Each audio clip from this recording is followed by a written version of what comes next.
Emotional intimacy is such a challenge for us men. Emotional intimacy is what our partners really want from us in our relationships. And emotional intimacy is really an essential key to relationships. What if our emotional distance is not, it's not part of it's just a defense shield. You know, have you ever wondered why you go numb when things get too real in relationships? It's not because you don't care, it's because you care more than what you want to let yourself feel. You know, when the deep conversations come up, it isn't a sign of strength. It's a sign that there's an old wound, maybe there's an old wound being triggered, or your partner's reliving something that you've said or done in the past, and we just shut down. A lot of us guys say we don't feel much, but the truth is we do. We've just gotten good at not feeling much at all, maybe just anger.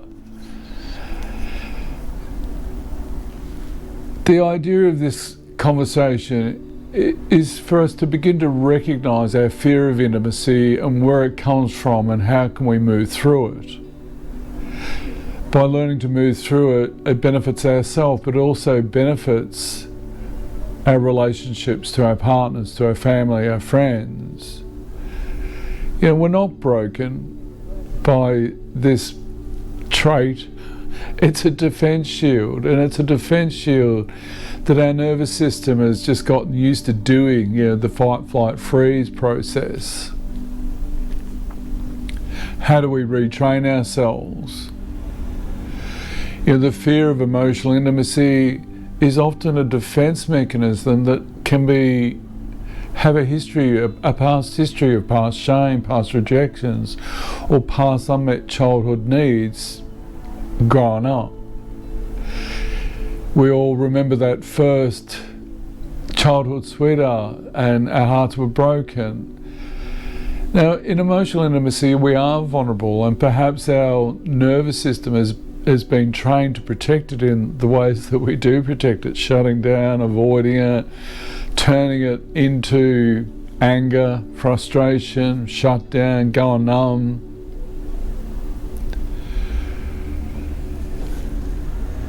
Learning to become emotional intimacy is a journey, and there's no simple solution. It takes time to practice.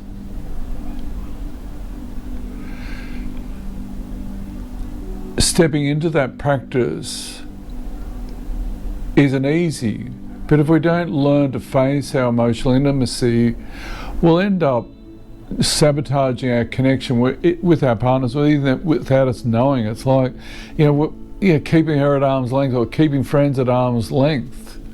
You know, this is normal. You know, perhaps this is just normal old behaviour that we men have just. Our nervous systems are wired to kick that way because that's how we survived growing up in life and getting through some of those old triggers. What's the solution to, and how do we learn to have and develop a deepening of our emotional intimacy, firstly to ourselves and then to our partners and others? You know, the goal isn't to become soft, it's to become real, to get to know who we really are, and to start to explore our own emotional depth. And the more we explore that emotional depth, the more whole we become within ourselves. How do you start to practice this? When you wake up and you're feeling heavy, what's going on in their heaviness? What's underneath that heaviness? Is there a sadness or a disappointment or a dread? What could it be? Just ask yourself a curious question. What could this be? Have you got a journal? Do you ever practice journaling? You know, how do you practice revealing what the emotion might be that's impacting on your emotional intimacy? And funnily enough, building our muscles and building our physical strength, that takes practice. We don't just become the Olympic athlete after a couple of runs. I wish. The same goes with our emotional well-being and our emotional intimacy with ourselves and others. That takes practice. Is there a friend or is it your partner that you can really open up to and just try 10% of it? Hey, darling, I'm just not feeling right today. I'm not sure what it is. Open up. Allow that intuitive inner knowledge to come forth. It's not going to be black or white, right, wrong. It's just allowing ourselves to start to explore the feelings that might be underneath that heaviness. When we're disconnected, what's going on in your world that may be facilitating that disconnectedness. Instead of dwelling on it in your minds over and over and over, the ruminating, that looping around in it. How do we stop? And if we are looping it around, why not sit in your car and do a bit of journaling? Dot point it.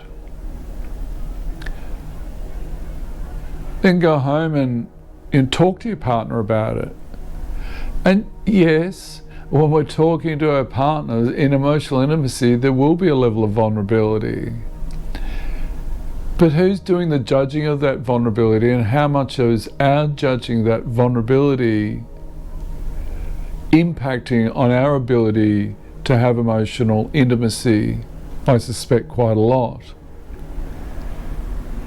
Journaling is one. Having the space to come into your body and feel into your body. That's somatic, known as somatic awareness.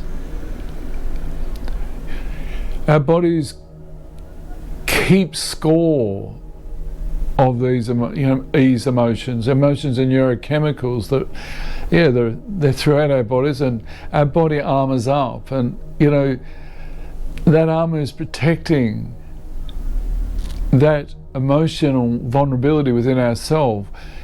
And the more we get to know that emotional vulnerability and communicate it, the better at it we get. Disappointment it's painful. How do you share that disappointment? Powerlessness, helplessness, uselessness. How do we learn to communicate those and feel into them, and ask if we're needing support? Put our hands up and ask for that support. Learning to connect to these intimate emotions within yourself. Sometimes we're not going to cope. Well, it doesn't mean to say we've failed, it doesn't mean to say we're weak. Our ego might not like it, but that's part of our humanness.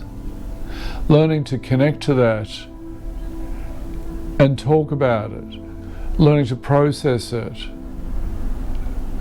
labeling it, putting a language to it, can sometimes help. As they say, practice makes perfect. Give yourself the 10% rule. Just try 10% today. And share it, particularly with your partner or someone that you feel safe with. Be gentle and enjoy.